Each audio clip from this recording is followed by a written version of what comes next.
My name is Dorothy Saxe, and right now I'm 94, but in a couple weeks I will be 95.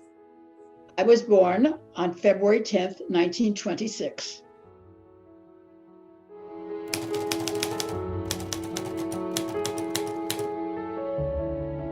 I did live in Michigan City, Indiana, and it was a small town of about 25,000 people.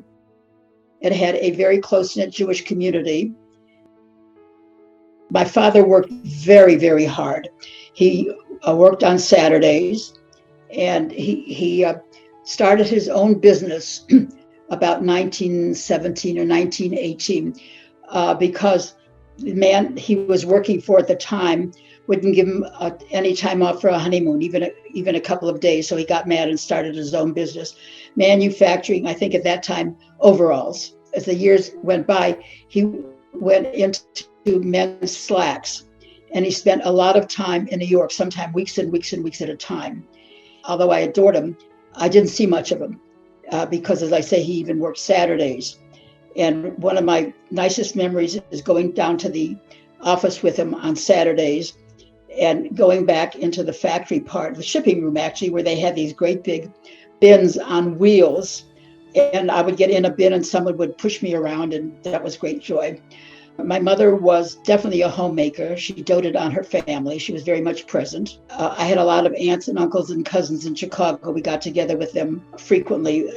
My folks were very family oriented, particularly towards my father's side of the family. And I had a lot of cousins my age and so forth. And the only pleasures he got besides working were involvement in the temple. He was president of our congregation for 19 years in Michigan City. And he was very prominent in the community. And I was very aware that he was very philanthropic. Although in the 30s, it was the Depression, I had absolutely no way of knowing it was the Depression, except when I went to Saturday movie matinees and they had newsreels and they showed bread lines and so forth around the country. Michigan City, I don't think, was affected at the time because they had several successful factories and they employed a lot of people. I mean, I had a very privileged childhood. We didn't suffer at all.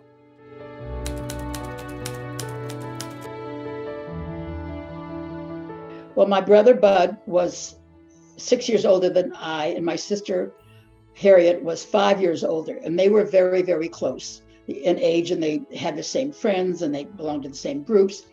I was obviously much younger, and I had no dealings with them growing up at all. And so I didn't really get to know them until we were all adults.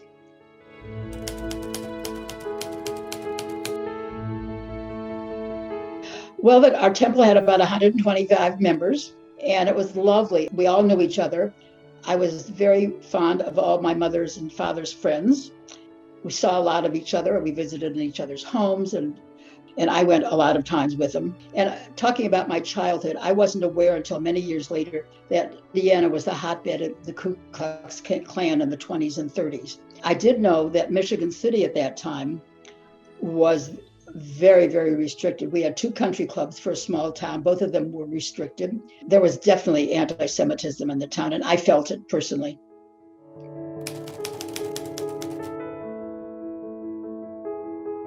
When I was a very little girl, under 10, maybe 6 or 7, during the Depression, this I do remember. We lived not too far from a railroad track, and they would have all these hobos that would be riding across country, and somehow or other they would find their way to our door. And my parents always had something for them, whether it was food or money. But I think there was a Jewish underground, because every penniless Jewish person who traveled through would come to the door, and I saw my parents obviously. And we always had a pushki, a blue box that from the time I could remember, that my attention was called to. So I was very aware even from a very young age.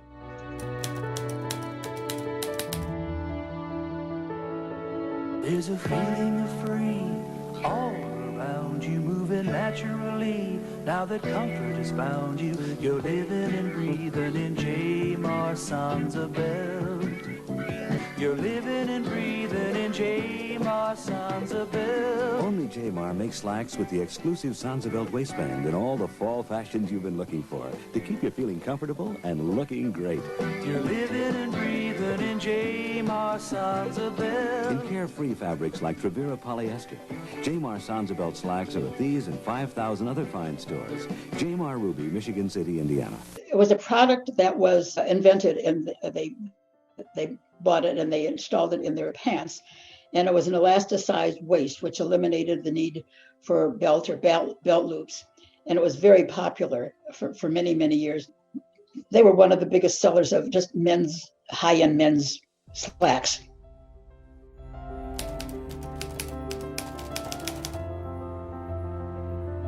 I went to the local grade school in Michigan City. And at that time, they had a terrible habit of skipping kids, which I disapprove of. So I ultimately skipped the second half of first grade and the second half of second grade. So I was already then a year ahead of myself. So I went to this boarding school in Chicago, which was very small. They had day students as well as boarders. And there were 11 kids in my class, some of whom were boarders and some were local. And I graduated valedictorian of my class. So I went to Northwestern and I majored in psychology and a minor in English. That year I got pledged to the sorority and then my life changed. I mean, I made lots and lots of friends. That's the first time I ever really had a group of friends, some of whom, the few that are alive, I'm still in touch with. So that really changed my life. A few years ago, Northwestern published in their alum magazine a small article stating that I was the longest continuous donor to Northwestern.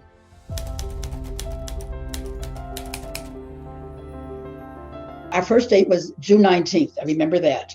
Then July 20th, my father was being feted by the community for his 50th birthday. And I had already asked another boy I was dating at the time from Toledo if he would like to come for that weekend.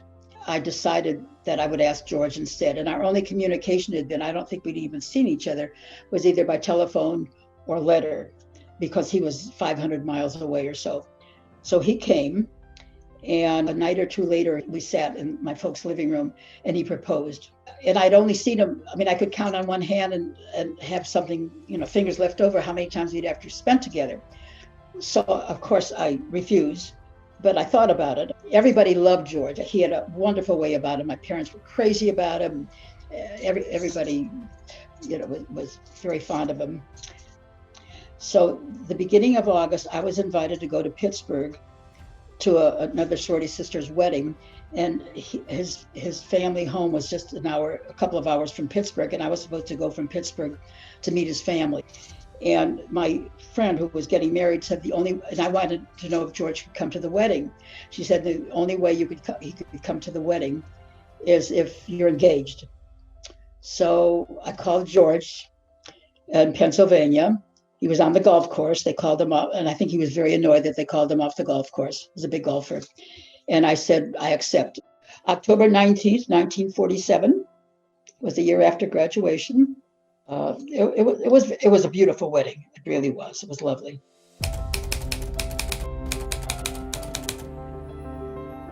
Lauren was born in 1950, Ellen in 52, and Joel in 55. We took a lot of family vacations.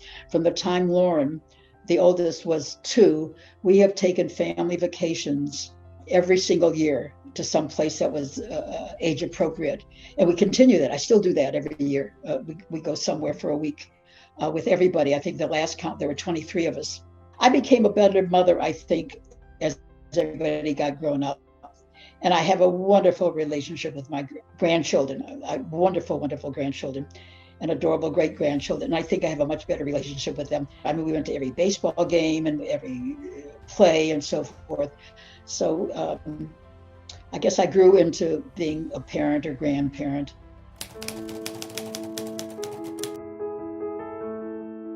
We had been to California, actually on our honeymoon, actually Southern California. A few years after we had moved to Michigan City, George had occasion to go to San Francisco on business trips. And on one, he invited me to join him for the weekend, which I did. And of course, I fell in love with San Francisco. What's not to fall in love with? And we even spent one Sunday going to open houses in Marin and Hillsborough. Just fun. We said that someday we're going to move to San Francisco. This was back in 1959. And so he called me. He said, I think I can make a living. Come out of here. So I flew out.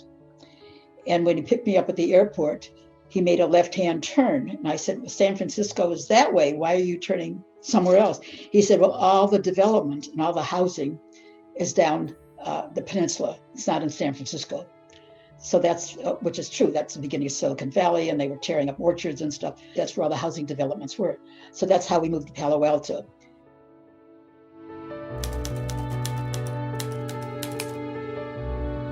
I think the thing that really brought us the closest personally is when we started to collect art. That's when we really grew together. But specifically, we were going to buy contemporary glass. That's what we were going to do.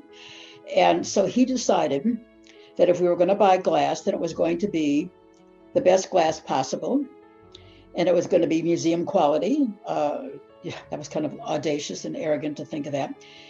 And we knew immediately that if we put together a meaningful collection, we would open it to the public. I mean, we had hundreds of people coming through over the years to see the collection, and that eventually we were going to leave it to museums, which we've done. He had very high goals for what we were going to do, and it changed our lives. It changed the way we traveled. It changed the boards we were on. We got very involved in some arts organization boards. It changed the friends we made. I have friends all over the country that we made through collecting. It was a real growth experience and bonding experience for both of us.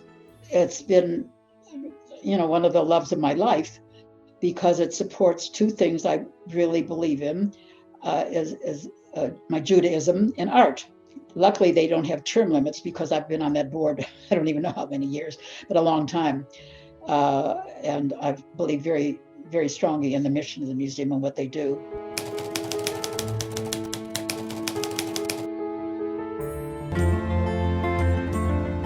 The Book of Life is housed in the lobby of the Jewish Community Federation. It's something that my grandparents wrote an inscription in. It was for people that have given an endowment to support Jewish life in the future, and what their message is to their family and to future generations of Jewish people in the Bay Area. We have been fortunate in our lives and feel obliged to give back to society in general and to the Jewish community in particular in ways that help the needy, advance education and the arts, and ensure the future strength, viability, and richness of Jewish life. But our greatest legacy is our family. Our children share our values, concerns, and commitment. We are proud of the active roles they have played in the Jewish community and their ongoing involvement and support.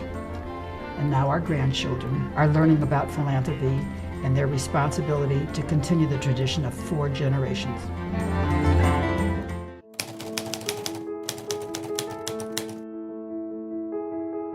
People referred to George all the time. In fact, it's on his tombstone. He was larger than life. At his funeral service, we had 7 different speakers, all from different parts of his life.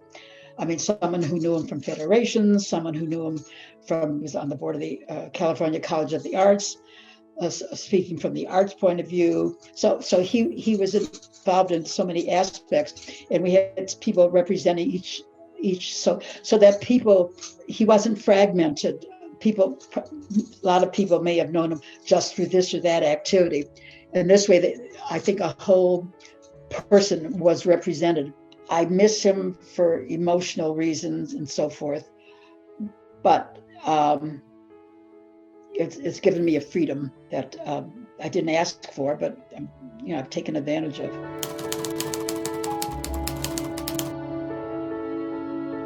I'm grateful that my parents gave me a life of Judaism. I'm very grateful I'm Jewish, really grateful.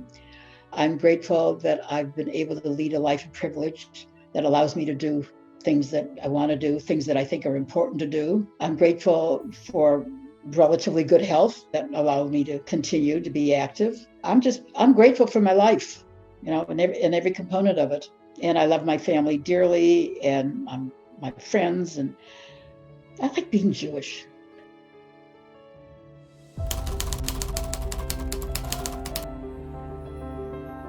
Well, I have a great-granddaughter that was born in Chicago last March. I'm looking forward to meeting her.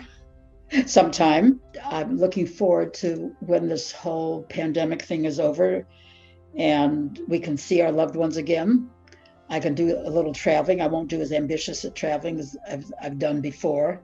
I used to go quite a bit. Looking forward to doing what I want, where I want to do it, when I want to do it. And watching my grandchildren grow and keeping, God willing, the health and strength to keep doing what I do in the community.